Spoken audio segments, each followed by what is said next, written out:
I congratulate the organisers. I thank you once again to the organising committee and the scientific committee for doing me the great honour of inviting me back to PIDSP for the third time. You've become increasingly pink, if I may say so. I didn't really bring many pink things with me. I did borrow one just to sort of wear it for the second half. But, you know, if I'd realised or remembered, in Australia, we play cricket, yes? This very strange game that goes on for 5 days and sometimes it's a draw at the end of it. And on the middle day of the Sydney Test, it's a pink day. One of the cricketers, his wife, died very young of breast cancer, and so that day everyone wears pink to raise money for breast cancer. And so I have a pink shirt. I would have brought it and worn it had I known. Anyway, the second thing I wanted to do was thank you again for your almost overwhelming generosity. I think you should have a degree. It's called the Philippines Hospitality degree, or PhD, okay? You set a very high standard, but if you do come to Sydney, Australia, please get in touch with me and I will try to reciprocate. The third thing is that I want to, for those of you who aren't in the know, there was a pajama party last night for the committee. I want to thank the committee for putting up with my pajamas, for my singing, and to Lola and Carmen to putting up with my dancing. Thank you very much. Look, I think it could be a significant fundraiser for PIDSP, because if anyone videoed this, I will pay a very large ransom for you to destroy any videos of this. Look, I have no conflicts of interest to declare in the traditional sense. I do have one conflict of interest to declare, and her name is Catherine. That's not my wife's name, but I'll get to that later on. Okay, so we said we would talk about sensible strategies in perinatal viral infections. That's the title I was asked for, okay? And so these are two of my children. When it comes to sensible, there's Anna, who you met yesterday. She's the one who's a surgeon now, my oldest child. And she's the one who's had Charlie, my special Charlie, my grandson. So I'm a lolo, yes? Okay. The one who's not so sensible here is Tom, okay? Tom is wearing a red wig, but he's not entirely without sense, because Tom did marry Catherine, and Catherine's my conflict of interest because she comes from the Philippines. So her mother is from the Philippines, her father from New Zealand. Okay, so these marriages between Philippines and European countries, or countries settled by European people, produce the most beautiful people, as you can see. So that's, I'll just show you this picture. Have I got a, if you can't see it, that's me on the left there, looking completely puzzled. All the family thought it was hilarious because they were all laughing at a joke and I hadn't got it. I certainly didn't tell it, I can tell you, because they never laugh at my jokes. Only I laugh at my jokes. The character in the middle is my son Tom now, the one that was wearing the red wig. This is Catherine beside him at the wedding. And the character at the top there, who looks quite like me but has a moustache, is my identical twin brother. He's a child psychiatrist in London. And my wife is hiding behind there.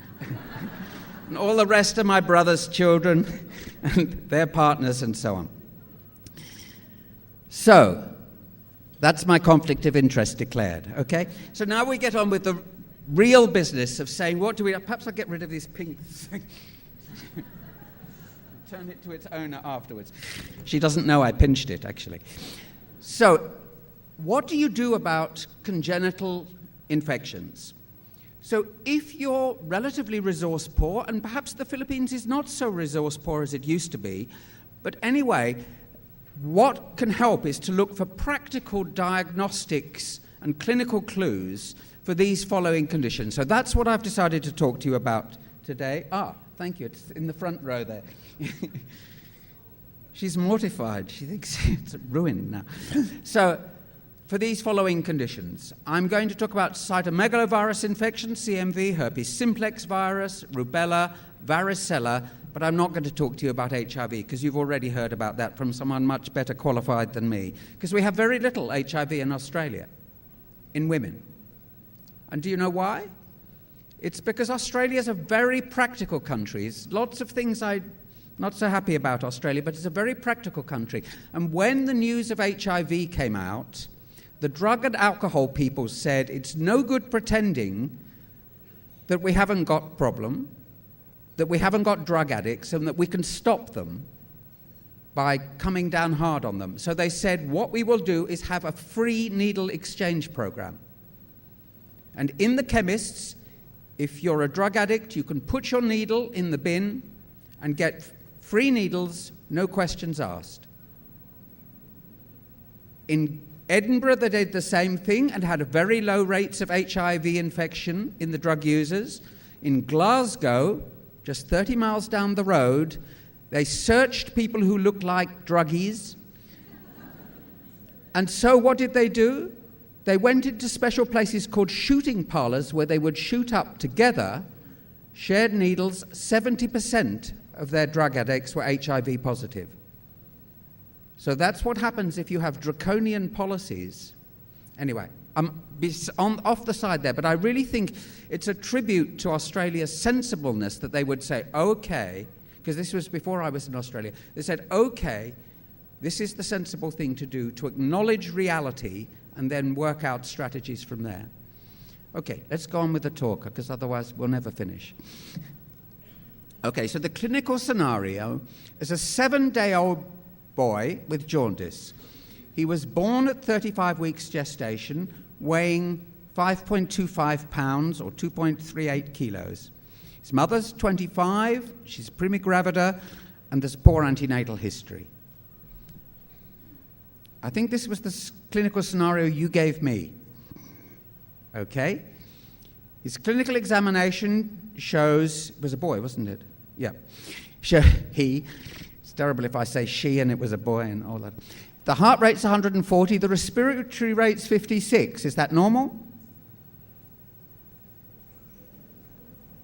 Up to 60, well, okay. The temperature is 36.4 degrees centigrade, and we'll all agree that's normal, however it's measured. So the weight now is 1.8 kilos.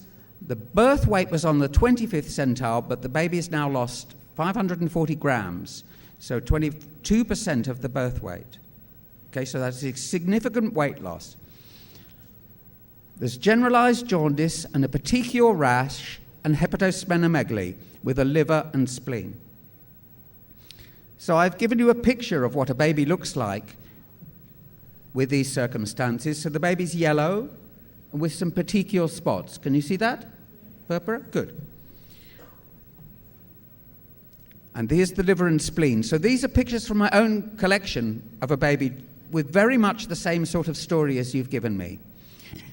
Now, when you see that sort of petechial rash, the likely cause of that is it could be caused by low platelets, or it could be caused by a vasculitis. Yes, in meningococcal disease, you can get you can get purpura without thrombocytopenia because the blood vessels leak. You see it in Henoch-Schönlein purpura as well. Okay, vasculitis. But this fine purpura like this is likely to be due to thrombocytopenia. So this baby, you can bet your bottom dollar, will be thrombocytopenic, if you've got a bottom dollar to bet. Okay, if you do the cerebral imaging on a baby like this, I don't know if you can see this clearly, but is this pointer going to work? I should have tested this before. Yes, you can see here. Okay, here, what's that? Calcification, right? Periventricular calcification. Okay, not dots, but lines of calcification around the ventricles. Has this baby got hydrocephalus? Are you sure? You better ask me first what the head circumference is, hadn't you? Because this baby's actually got microcephaly. So why are the ventricles dilated? Because you've all said to me the ventricles are dilated. That's because the brain is small and the ventricles are the normal size. So the baby has cerebral atrophy and microcephaly, and babies with this sort of pattern of small head with or without cerebral calcification, okay, are the babies who do very badly from a neurological point of view with congenital CMV infection. So we looked at this. One of the doctors on our neonatal unit asked me, how do you know if a baby with CMV is going to do badly? And the major factor is head size and cerebral calcification. So microcephaly and or cerebral calcification equates with bad prognosis, often spastic quadriparesis and or death, okay? But most babies with congenital CMV infection are asymptomatic. So CMV, cytomegalovirus, what type of virus is that? What family of viruses? It's a herpes virus, okay? And that's not, you don't automatically remember that. And one of the characteristics about herpes viruses is the difference between herpes virus and true love. Herpes viruses are forever. Okay? I could get shot for saying that. But, so herpes viruses, once you've got them, they persist. And they go latent, and then they can reactivate. Sometimes they reactivate when you're stressed. So herpes virus, in the mouth, you can get cold sores. And they tend to come out when you're stressed. Or chickenpox comes back as shingles, herpes zoster, often when you're stressed, or your immunity is impaired. And cytomegalovirus, when women acquire cytomegalovirus, they can shed it intermittently. Okay, so you can get congenital cytomegalovirus infection occurring either because the mother has a primary CMV infection, okay, and if half your population, the pregnant women, are CMV seropositive and half CMV seronegative, about half the babies with congenital infection will be because of a new CMV infection in the mother, the pregnant mother, and half will be due to reactivation. The primary infections are often more serious, but you can get nasty congenital CMV infection from reactivation. And that makes it very difficult to know what to do. You shouldn't do serology on pregnant women for CMV because you'll just get totally confused. Certainly not routine serology.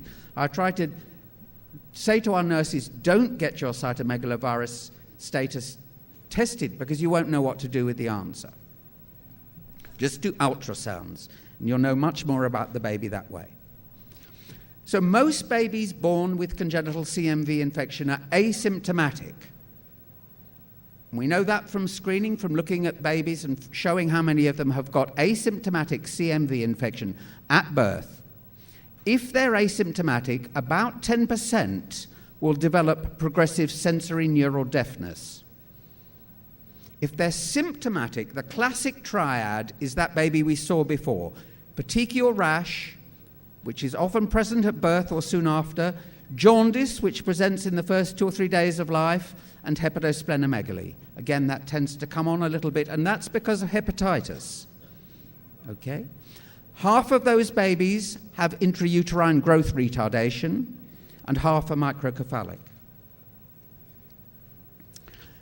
So the diagnosis is supported by finding thrombocytopenia and mild hepatitis, but the only way to confirm that a baby has congenital cytomegalovirus infection is by culturing the urine for virus or using immunofluorescence to show the cells are infected with that virus, or if it's available, polymerase chain reaction. You may also find it in the respiratory secretions, so from a nasopharyngeal aspirate. And if you could find the virus in the first 7 days after birth, the baby's acquired it from the mother. That's because the incubation period is around 2 weeks. So certainly in the first week of life, it's got to have been congenital. If you find it in a baby that's older than that, it might be acquired and it might be congenital. Okay? And the same applies to serum IgM. IgM doesn't cross the placenta. So if the baby is born and is IgM positive, or the cord blood is IgM positive against CMV, then that baby has congenital infection, whether or not they're symptomatic. If you have a baby of 2 months of age and someone says to you, we think this baby's got congenital CMV infection because the baby's IgM positive, you don't know whether that's new or acquired unless you can go back to the cord blood, to the heel prick sample and test that. Okay? And we do this sometimes. We test the heel prick sample. You collect heel prick samples, yes, for Guthrie card, yes? Routine screening. And then you could go back and test that. If it's positive, the baby definitely had congenital CMV. If it's negative, well, it's a very small sample and it might be a false negative. So you can confirm congenital CMV on the Guthrie card, but you can't rule it out totally by finding a negative one.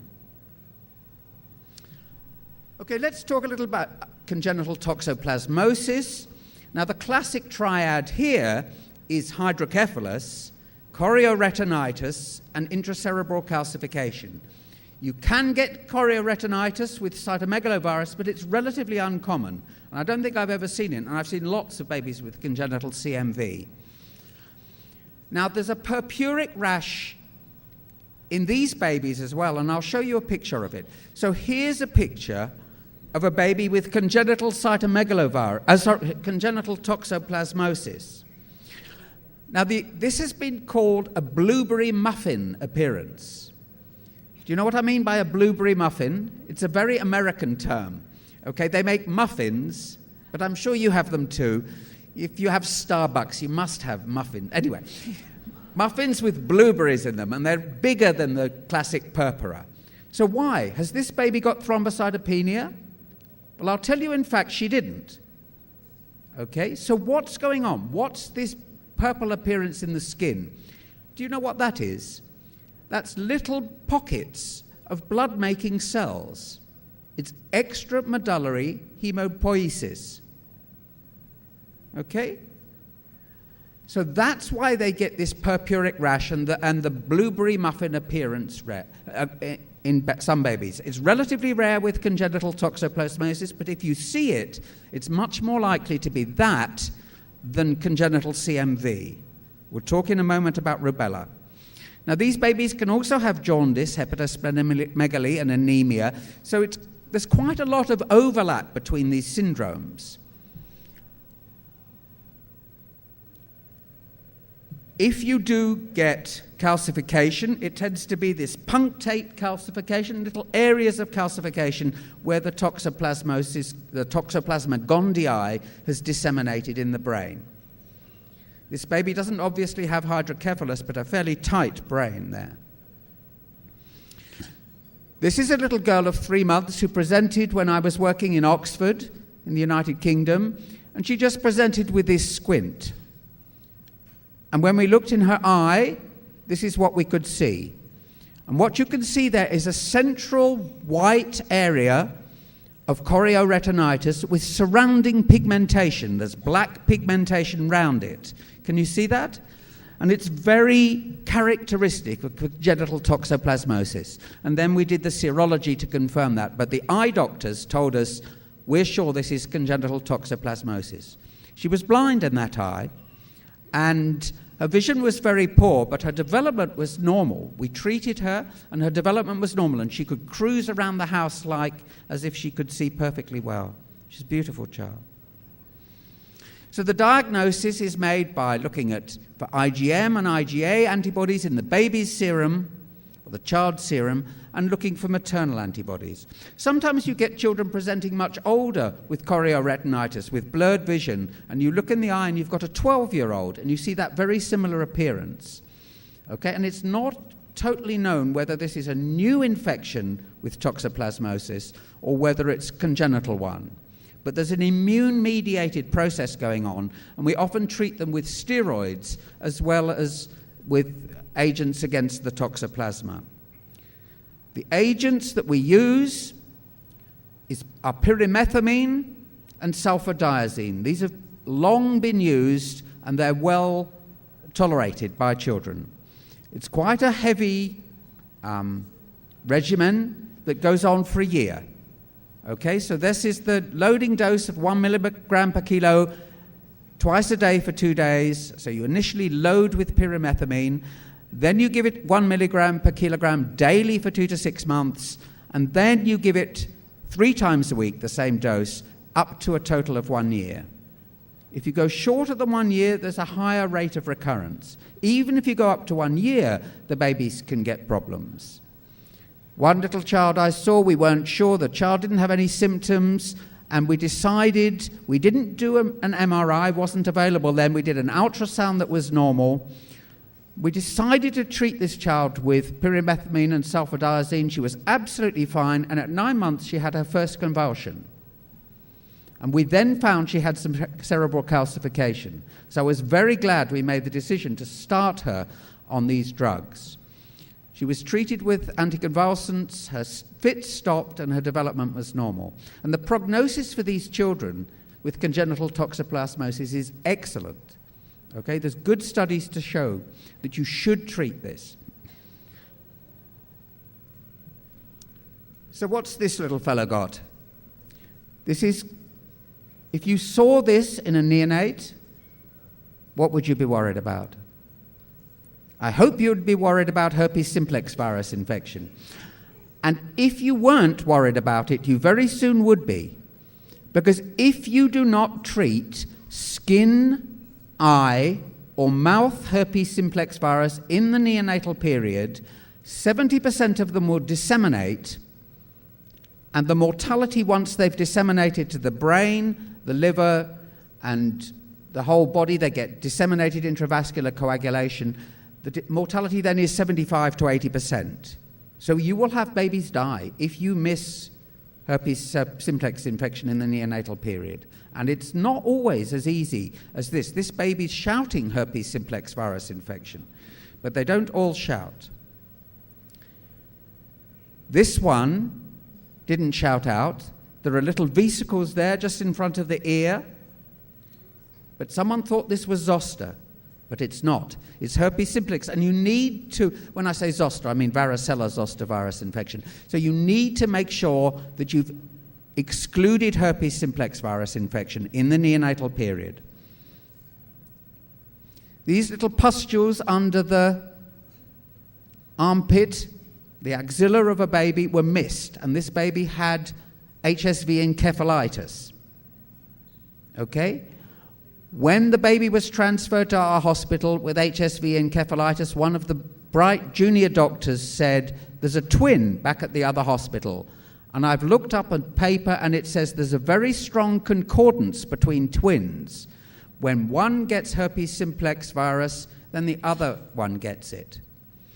Twins are quite concordant for a number of diseases. Interestingly, I was feeling very tired a few months ago, and I was diagnosed with hypertension, high blood pressure, really very high blood pressure. I was a bit scared, and I went and got myself some treatment, saw the doctor, and then I thought I'd better ring my brother in London and tell him. So I rang him, and I said, "Steve, you better get your blood pressure checked, because mine's very high." And he said, "Did you see the email I sent you this afternoon?" I said, "What?" He said, "My blood pressure's high too." I said, "How high is yours?" Because we twins, you always compete. And he told me his blood pressure, and I said, "Mine's much higher than yours." And he said, "Well, you're 10 minutes older than me." That's my brother. Okay, so this one was missed. You can see the discrete lesions that can coalesce together in herpes simplex. Okay, and it can be missed when they really coalesce together. You don't realize it. But one of the tricks is to look at each individual, look at a rash and look for individual parts of the rash. That's the way you won't miss herpes simplex, and you probably won't miss other things like erythema multiforme, where you get discrete target lesions if you look carefully. Okay, so that was herpes simplex virus. It was missed. It was just thought to be a rash under the armpit from they weren't really sure what. They were giving antibiotics but not swabbing for herpes simplex, and the result was this baby was brain damage from herpes encephalitis. Oh, when they contacted the other hospital, they said, oh, there's nothing wrong with the other twin except a bit of conjunctivitis. So we got that baby across, also had herpes simplex here, and we were able to treat in time to prevent the second twin getting encephalitis. Does this look like herpes simplex? Not much. The lesions have coalesced, but this is where a scalp electrode was in the scalp, and in fact it was herpes simplex in two different sites, as you can see. One right on the vertex there and one anteriorly. Here's another one, the punched out lesions starting to coalesce. Again, suspect herpes simplex. You wouldn't really think that quite looked like herpes either, but it is. Okay, so if in doubt, try and get some fluid, test for herpes simplex virus. And if you're going to be delayed, you may need to start empiric treatment with acyclovir, of course. I mentioned yesterday briefly about a disease where you have a 5-day pneumonitis in a baby that was otherwise well. So the baby presents at 5 days of age with a pneumonia or a pneumonitis like this. This baby had herpes simplex virus pneumonitis, isolated, no skin, eye, or mouth disease. This can be fatal. One time I was rung by a colleague of mine up in Brisbane to say that they'd got a very sick baby with a chest X-ray appearance that they thought would be respiratory syncytial virus or influenza or something, or bacterial pneumonia, and the baby was in their intensive care unit at 5 days of age, and they'd sent off a PCR for a test, an immunofluorescence for RSV, and that tests against a whole range of viruses, and one of them was herpes simplex virus. And he asked me, should he believe that test? I said, absolutely, you must believe. Give the baby acyclovir. He rang me the next day to say the baby was out of oxygen and looked extremely well. We had another one where it was missed, the baby died. Okay, so herpes simplex virus pneumonitis, it's not common, but if you see a baby developing new chest infection around that time, a term baby, just make sure you exclude herpes simplex virus. You can get a true congenital HSV where the mother had herpes simplex as a primary infection and the baby's born with things that look very like congenital CMV or toxoplasmosis, but it's very rare. And so people talk about the torch screen, but the herpes simplex side of that is very uncommon. Of all babies with early neonatal infection in the first month of life, less than 5% have true congenital CMV. Most of them acquire it at the time of delivery from the maternal genital tract, very occasionally from other people outside, nosocomial spread, which means hospital acquired. Okay, so you can rapidly detect herpes simplex virus in the nasopharyngeal aspirate using immunofluorescence and PCR. You can do serum IgM, which is not quite as reliable. You will need to do a lumbar puncture because that affects prognosis and duration. So however well the baby looks, you should do a lumbar puncture. And then you treat with high-dose acyclovir. The dose is now 20 milligrams per kilo to dose. That's a high dose. Some people do it per meter squared, but it's much easier to do it per kilo. Okay? 3 times a day, so that's 60 per kilo per day in divided doses, and you give 2 weeks for skin, eye, or mouth disease, and you give 3 weeks for encephalitis. I recently saw a baby who had oral herpes simplex virus in the first week of life. It's unusual, I haven't seen it very much. They treated the baby went home, and then recurred a week later. Should you treat again with the full course? And the answer is you probably should. I said that they should. Treat the baby as if they had primary herpes simplex virus again. It's difficult to know what to do as the baby starts having recurrences. The more the baby gets older, the less the risk of dissemination. So the major risk is when the baby gets lots of virus at birth and no maternal antibody to protect them. Okay, so maternal antibody generally protects babies, and so women who've had herpes simplex virus themselves before produce antibodies which cross the placenta and protect the baby. So rubella is a fine rash. That's what the name means, a little bit pink, or a little bit red, actually, literally it means. Of course, we call it German measles because we don't like to blame the Australians or the British for it. And you often get post-auricular lymphadenopathy, as you can see. Rubella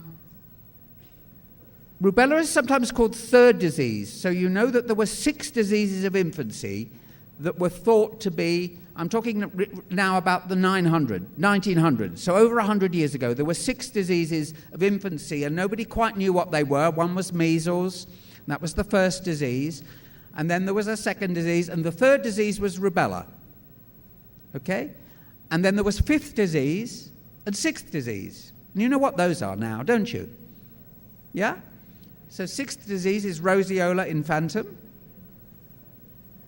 Okay? Is that right? Or exanthum subitum, the sudden rash. And 5th disease, parvovirus B19. Okay, but rubella was the 3rd disease. And it was a mild illness with rash, neck lymphadenopathy, arthritis.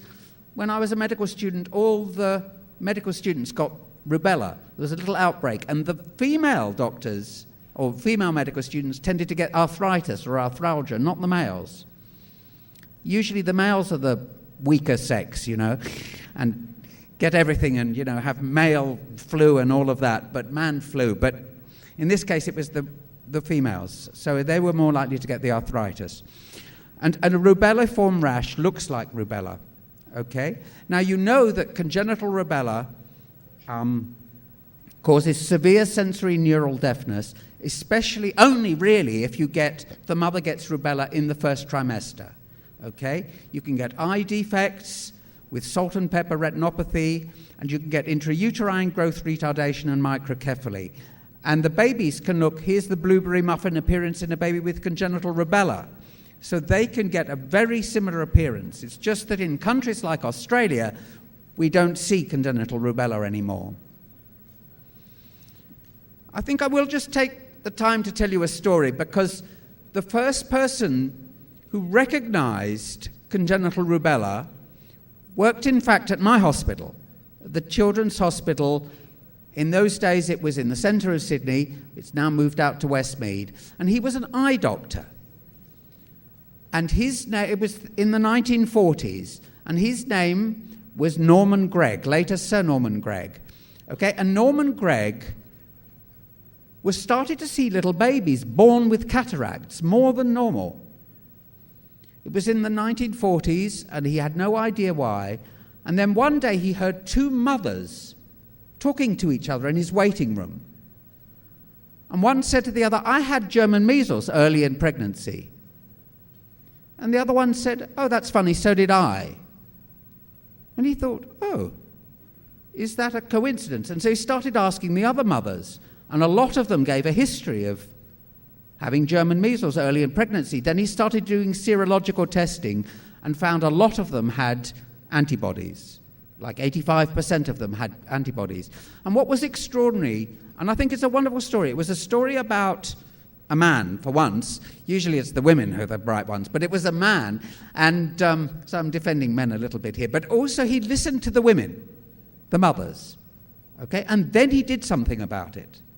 So it's a lovely example. And it sounds, anyone could have done that. But no, nobody had ever thought that something happened to the mother could affect the fetus. It was before thalidomide. Congenital infections hadn't been discovered before or thought about. So it was a really seminal piece of work which led to the development of rubella vaccine as well, because then it was all accelerated. Before that, rubella was a mild disease. Now it was a disease that destroyed children. So that's the cataract. This is the salt and pepper retinopathy that you can get. Here's a boy with autistic features, you can see. He's blind, he's deaf, he's got a hearing aid, he's got a small head. His life is destroyed by this virus. Here's another baby with so-called buphthalmos, an eye that looks like an ox eye. That's what buphthalmos means, that clouding of the cornea. So serum IgM, the vaccine, of course, we use rubella vaccine, and nowadays we always use it as measles, mumps, and rubella vaccine, as you know. You do need to immunize. If you're going to give rubella vaccine in a community, you need to introduce it across all of the children. In Greece, they didn't get a very good uptake, and they got a paradoxical increase in congenital rubella syndrome because the usual age of rubella is 5 to 9-year-olds, and if you don't immunize properly, you push the age up at which people start to get rubella, and so it was teenage girls that were getting it.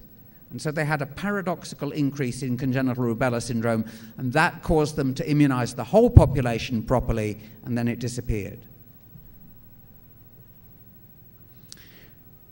Just got a little bit more to go. Congenital varicella zoster virus infection occurs as a result of maternal chicken pox, usually, rather unusually, you see, not as early as rubella, but occurring between 12 and 20 weeks. And babies can get a cicatricial scarring, which looks like that. It's probably a form of zoster in the baby, actually. Okay? It's a clinical diagnosis. Primarily, the serology is not very good for it. You can't isolate the virus. And you have to counsel mothers that the risk, if they get chickenpox between 12 and 20 weeks, of having a baby with congenital varicella is about 1 to 2%. If they will have a termination, then you do ultrasounds to show them. Otherwise, it's not very much use to make this diagnosis if the mother won't have a termination. And most of you, of course, being a Catholic country, would not have a termination. My wife is Catholic, and she wouldn't either, so we wouldn't. Okay, now I'm going to talk about perinatal varicella virus infection. So if the highest risk of getting neonatal varicella zoster virus infection is if mum has chickenpox between 7 days before delivery to 2 days after delivery. And again, the problem here is that the baby gets lots of the varicella zoster virus and no maternal antibody. Okay? If the mother has zoster, shingles, there's no risk to the baby because she's giving the baby lots of antibody that protects the baby. So antibody protects you against virus infections. You need your T cells to get over them, but you need antibody to protect you from getting them or protect you from severity. And so if you have a baby born in those conditions that I mentioned before, where mum has her chickenpox 7 days before to 2 days after delivery, you should give that baby zoster immune globulin, or sometimes it's called varicella zoster immune globulin, ZIG or VZIG. You have this, yes? You can't get it? If you can't get it, then you can use intravenous immunoglobulin, if you can get hold of that. Just ordinary, normal human immunoglobulin is not as good. Okay? Thank you for telling me that one, because this is a really important one for preventing severe neonatal varus zoster. And you give it as soon as possible after birth. So this was a baby that was born with chickenpox, but his mother had had chickenpox 2 weeks before he was born. So when he came out, he already had the spots, but he looked as well as this. This baby didn't have chickenpox at birth, but his mother had chickenpox 5 days before he was born. And so the baby at 5 days of age developed this very nasty chickenpox, which is life-threatening. In the old days, the mortality from this condition was 30%. I've only seen one baby die from it, and that was the baby's chest x-ray appearance. The baby got a pneumonitis, and we intubated, and fluid just kept pouring up the endotracheal tube, and we couldn't ventilate this baby. And we lost her. If the baby gets neonatal varicella zoster virus infection, you give intravenous acyclovir at the high dose, the same dose, in fact, as for herpes simplex virus infection. I'm going to end it by describing to you a syndrome that's new to me. So there's always new things to learn, you see. I've been doing pediatrics longer than most of you have been alive. And still I get new things. And so this is a condition called parechovirus infection. Have you heard of this? No. Okay. So it's related to the echoviruses, but it's a new variant of it. And we started seeing hot, red, angry babies. They were tachycardic, they were tachypneic, they often got to intensive care. Of course they got treated with antibiotics, quite rightly. They seemed to be in pain, and tests for echoviruses were negative. And then we heard about, here's some of them. Right, hot, red, angry babies, there you go, some of them get respiratory support, this is CPAP. When you press them like that, looks like toxic shock, doesn't it? Okay. A few pictures of the rash like that. Okay, the rash isn't always as clear as that. And the nails aren't always as nicely manicured as that.